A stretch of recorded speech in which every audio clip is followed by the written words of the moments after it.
నమస్తే and welcome to hit TV. తండ్రిని కోల్పోయిన బాధ ఓవైపు, విద్యార్థి జీవితంలో ఎంతో కీలకమైన 10వ తరగతి పరీక్షలు మరోవైపు.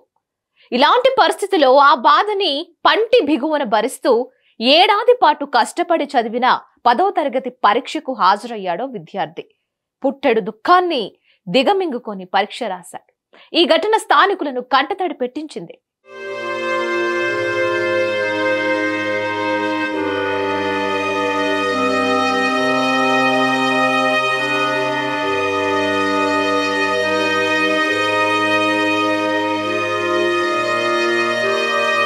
ప్రతి ఒక్కరి లైఫ్ లో కొన్నిసార్లు కఠినమైన సవాళ్లను ఎదుర్కోవాల్సి ఉంటుంది.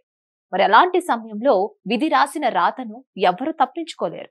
ముఖ్యంగా అలాంటి సమయంలో వారు అనుభవించే బాధను మాటల్లో వర్ణించలేము. అయితే చాలా కుటుంబాల్లో మాత్రం ఈ విధి ఆడిన వింత నాటకాన్ని చూస్తే పగవాడికి సైతం కంటతడి పెట్టిస్తోంది. కంటికి రెప్పలా కాపాడుకోవాల్సిన తండ్రి దూరమయ్యాడు అనే బాధ ఓవైపు, పరీక్షాకాలం మరోవైపు. ఇలాంటి క్లిష్టమైన పరిస్థితి పగవాడికి కూడా రాకూడదు అనే వేదనే. ఇలా అన్నింటి మధ్య కొట్టుమిట్టాడుతున్న ఓ విద్యార్థి ఆ బాధలను పంటి బిగువున భరిస్తూ పొంగుకొస్తున్న దుఃఖాన్ని ఆపుకుంటూ పరీక్షకు హాజరయ్యాడు. రాజన్న సిరిసిల్ల జిల్లా ఎల్లారెడ్డిపేట మండలం రాచర్ల గ్రామానికి చెందిన రవి అనారోగ్యం కారణంగా మరణించాడు. ఇంటి పెద్ద హఠాత్ మరణంతో ఆ కుటుంబం శోక సముద్రంలో మునిగిపోయింది. అయితే రవి కుమారుడు శ్రవణ్ 10వ తరగతి పరీక్షకు హాజరు కావాల్సి ఉంది. దీంతో 10వ తరగతి పరీక్ష రాసేందుకు సిద్ధమవుతున్న అతడి కుమారుడు శ్రవణ్ శోక సముద్రంలో మునిగిపోయాడు. పరీక్ష రాయాల్సిన అతడే అంత్యక్రియలు నిర్వహించాల్సిన పరిస్థితి ఏర్పడింది. తండ్రి మృతిని తట్టుకోలేక శ్రావణ్ తండ్రి మృతదేహంపై పడి రాత్రంతా రోధించాడు. ఉదయం అంత్యక్రియలు నిర్వహించాల్సి ఉండగా పరీక్షకు హాజరయ్యాడు. పుట్టెడు దుఃఖాన్ని దిగమింగుకుంటూ పరీక్ష రాశాడు. అయితే తండ్రి నిర్దేశించిన లక్ష్యాన్ని సాధించేందుకు ఆత్మస్థైర్యాన్ని కూడగట్టుకుని శ్రవణ్ పరీక్ష రాశాడు. ఈ విషయం తెలిసిన వారంతా కంటతడి పెట్టారు.